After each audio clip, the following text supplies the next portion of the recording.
MySQL. Qu'est-ce que MySQL? Par définition, MySQL est un système de gestion de bases de données relationnelles qui fonctionne sous l'architecture client-serveur. Maintenant, essayons tant peu soit-il de décortiquer les concepts clés de cette définition pour bien comprendre qu'est-ce que MySQL. Nous venons de définir MySQL comme étant un système de gestion de bases de données relationnelles. Pour bien comprendre ce concept, voyons d'abord qu'est-ce qu'une base de données. Une base de données, c'est tout simplement un ensemble de données bien structurées. C'est comme dans la vie réelle, imaginez que vous écrivez sur un papier la liste des employés d'une entreprise X. Ce papier constitue déjà ce qu'on peut appeler une base de données. Et les numéros ainsi que les noms sur ce papier constituent les données. Une base de données est tout simplement un lieu dans lequel les données sont stockées et organisées. Revenons maintenant sur un système de gestion de bases de données. Celui-ci est un logiciel ou service permettant de stocker les données, de les mettre à jour ou d'y accéder, lesquelles données sont décomposées et organisées dans des tables.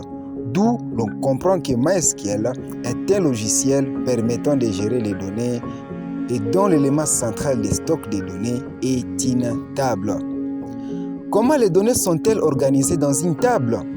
Les données sont logiquement organisées dans un format de lignes-colonnes où les lignes représentent les enregistrements uniques et chaque colonne représente un champ pour chaque enregistrement.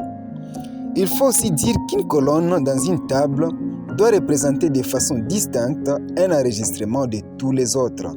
Celle-ci est appelée clé primaire. Pourquoi MySQL est appelée base de données relationnelle? Une base de données relationnelle s'explique par le fait que les données qui sont stockées dans la base de données sont décomposées et organisées en des tables distinctes selon leur nature. Lesquelles tables sont en relation pour garantir la cohérence. Par exemple ici, pour représenter la base de données d'une entreprise X, les données doivent être découpées en plusieurs entités qui constituent le système de l'entreprise. On peut estimer qu'une entreprise est constituée des employés, des différents services ou encore des activités. La base de données avec MySQL devrait se présenter par exemple avec les tables employés et services, respectivement pour stocker les informations sur les employés ainsi que les services de l'entreprise. Les données de ces deux tables sont en cohérence lorsqu'on souhaite signifier par exemple un service à un employé. Au lieu de répéter encore une fois les informations des services comme propriété de la table employé comme ceci, là on remarque que les mêmes données que nous avons dans la table service se retrouvent encore dans la table employé. Ceci entraîne ce qu'on appelle redondance des données. La redondance des données est généralement déconseillée lorsqu'on gère les données avec une base de données relationnelle comme MySQL. Le mien ici, pour l'approche relationnelle, consiste plutôt à faire référence à un enregistrement de la table service par sa propriété clé primaire qui sera une nouvelle propriété de la table employé, ici comme étant une clé étrangère. Pourquoi? Tout simplement parce qu'elle fait référence à tout un enregistrement de la table service, ce qui occasionne l'applicabilité des opérations de l'algèbre relationnelle sur la base des données, entre autres la sélection, l'intersection, la jointure, les produits cartésiens pour ne citer que cela. Pour démontrer cela, revenons à notre exemple d'une base de données d'une entreprise X qui possède deux tables, employés et services. Nous avons dit que ces deux tables sont en relation via la colonne NIM service de la table employé, étant donné qu'elle joue le rôle d'une clé étrangère, tout simplement parce qu'elle fait référence pour chaque enregistrement employé à un enregistrement service. Avec cette base de données, on peut faire une opération d'algèbre linéaire de sélection. Par exemple, sélectionner dans cette base de données les noms des employés du service dont le numéro est CR02. Ceci donnera un résultat synthétique suivant. Revenons sur la définition de MySQL où nous avons dit que c'est une base de données qui fonctionne sous l'architecture client-serveur. Qu'est-ce que cela veut dire? Au fait, MySQL fonctionne dans un environnement en réseau utilisant une architecture client-serveur.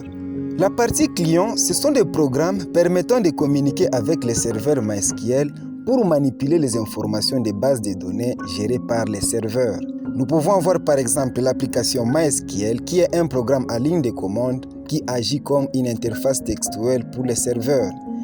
Certains d'autres sont à interface graphique dont les plus populaires sont MySQL Workbench ou encore PHP MyAdmin. MySQL fournit aussi des interfaces clients comme moyen de connectivité pour les applications développées avec des langages de programmation, par exemple le langage PHP avec PDO, Java avec MySQL Connector, Node.js avec le module MySQL, Python avec MySQL Connector, le langage Ruby avec Ruby MySQL, ainsi de suite. Au fait, la partie client envoie une demande à la partie serveur. Celle-ci est le programme central qui agit comme serveur de bases de données.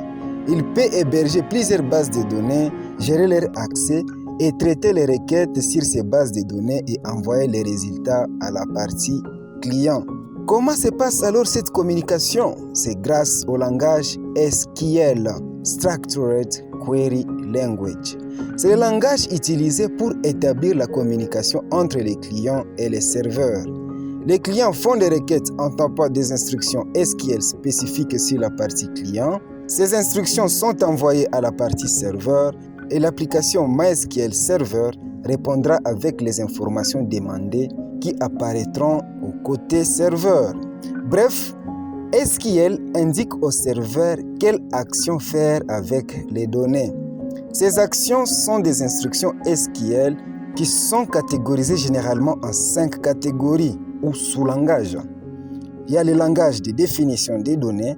Les instructions de cette catégorie sont utilisées pour créer des tables, créer des bases de données, définir les propriétés des champs ou les propriétés des tables. Il y a le langage de manipulation des données. Les instructions de cette catégorie sont utilisées pour mettre à jour les données, ajouter ou encore supprimer les données dans des tables. Nous avons le langage de contrôle des données. Les instructions de cette catégorie sont utilisées pour contrôler qui accède aux données.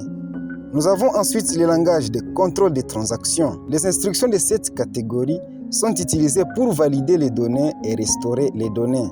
Nous avons enfin la catégorie langage de requête des données.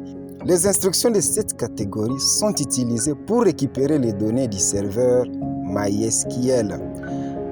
Nous ne pouvons pas finir cette vidéo sans répondre à la question pourquoi utiliser MySQL. Au fait, MySQL est une base de données qui est open source. Open source qui veut dire tout simplement que vous pouvez l'utiliser gratuitement sans payer un sou. Vous avez la possibilité de la personnaliser pour mieux répondre à vos besoins. Autre chose, MySQL possède une très grande communauté. Dans le cas où vous vous heurtez à un problème, vous trouverez sûrement quelque part sur la toile une solution à cela. Vous ne serez pas les premiers à opter pour cette base de données.